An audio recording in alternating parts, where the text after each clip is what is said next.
Yo tout le monde, bon je sais que ça fait un bail que je suis pas venu sur la chaîne, mais sachez qu'en fait j'ai un problème avec mes projets, c'est que j'en entame beaucoup mais je les finis jamais. Mais j'essaye de me dire qu'au final YouTube ça va me permettre de vous apprendre des choses, d'en apprendre moi aussi, et j'aimerais bien quand même essayer de continuer. Mais la principale raison aussi c'est que le montage en fait, je n'aime pas trop ça, je me force un peu au niveau du montage on va dire. Je n'aime pas ça je pense parce que j'arrive pas à faire les choses que je veux, je suis pas assez bon, donc j'essaye de regarder des vidéos de temps en temps pour en apprendre. Mais d'un côté c'est pas un truc non plus qui me plaît énormément. Bon, le thème aujourd'hui comme vous l'avez vu c'est la soumission à la divinité factice comme dans Death Note. Ça va être un peu complexe, mais pour simplifier les propos, je vais vous montrer comment réagit l'être humain en présence d'une fatalité. Alors pour la fatalité, c'est très simple, et bien souvent ça a un rapport avec la divinité ou un dieu, quel qu'il soit. Allez Martin, balance le beat.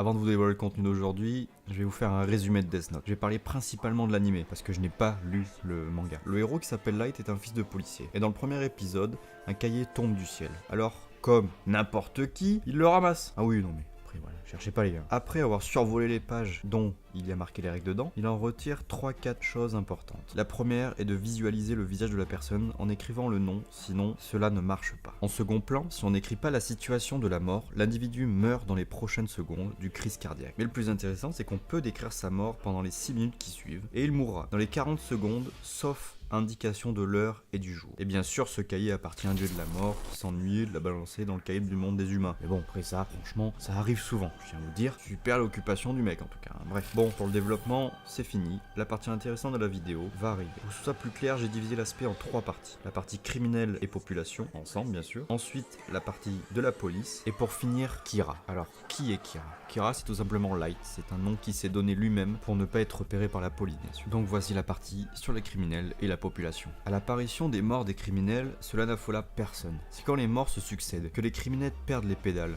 Ils se disent que effectuer des crimes devient trop dangereux. Car même un petit crime, si Light le voit et le juge mauvais, il va le tuer. Donc cela va inciter la population de se calmer, de rester dans les règles de la société. Au final, c'est un peu la réaction habituelle. Et puis il y a toujours des petits délits, mais plus de prise d'otage ou autre meurtre. Mais vu qu'à chaque fois un acte possède des conséquences, cela créa les nouveaux crimes. Par nouveaux crimes, moi je veux parler du soutien face à cette divinité et justice factice. Des gens qui cautionnent le fait d'avoir le droit de mort sans jugement, sans deuxième chance. Vous allez peut-être penser qu'aux USA, il y a la peine de mort, et que pour les pires crimes c'est bien fait. Chacun son avis, et tous les avis sont acceptés. Mais là c'est plus grave, c'est le fait de juger sans approfondir le sujet. Putain, cette phrase elle est belle, comme le fait la police ou les juges. Et cela va inciter la population à faire sa propre justice, car dans l'anime on a l'impression que tuer des criminels est forcément une bonne chose. Pour la partie criminelle population, c'est presque fini. Je conclurai dans la partie Kira, mais avant ça, le côté policier. Pour la police, il y a 3 camps qui se distinguent. Ceux qui se complaisent de la mort des criminels, donc je les range dans la catégorie population. Puis ceux qui fuient, car ils ont peur pour d'autres raisons. Ces raisons, c'était parce que pendant l'animé, pour arriver à ses fins, Light a dû tuer des agents du FBI. Donc la police a pris peur, et se sont dit que ça allait peut-être arriver à eux ou à leur famille, et donc ont préféré se cacher et ont protégé leur famille. Une réaction totalement normale. Je pense qu'il ne faut jamais blâmer les personnes qui fuient. Ils sont souvent en danger,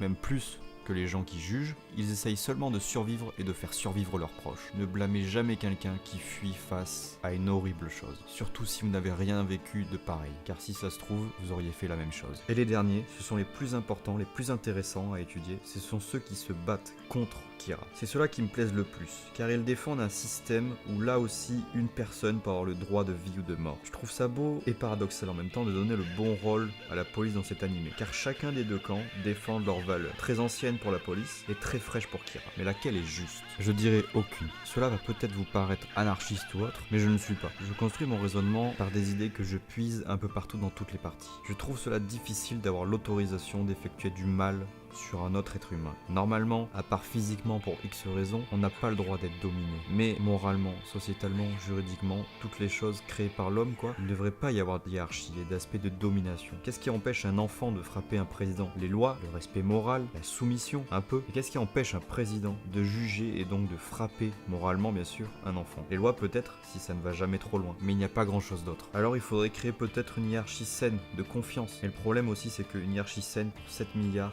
d'habitants n'existera jamais. On aura toujours une hiérarchie dominante avec ses mauvais et ses bons points. Car au final, c'est peut-être le seul moyen de calmer et de rendre heureux, entre guillemets, le plus de gens possible. Donc, pour en revenir à Death Note, peut-être que ni Kira ni la police n'a tort et il n'y a peut-être même pas de méchant. Justement, pour Kira, lui, il prône donc la justice totale, il impose sa vision de bien et de mal. Si l'on n'est pas d'accord, il s'en fiche. Malgré qu'il soit doté d'une intelligence miraculeuse, il a quelquefois des jugements et des humeurs d'ado. Il contrôle tout l'aspect de sa vie, mais ne gère pas son pouvoir trop fort pour un humain, ce qui engendre cette magnifique fin, que je ne vous spoilerai pas bien sûr. Il croit posséder les pouvoirs d'un dieu, mais c'est un pantin, un amusement pour le réel dieu. Sachez que quoi que l'on instaure, impose, ce que l'on est, ce que l'on revendique, avec l'âge, cela change.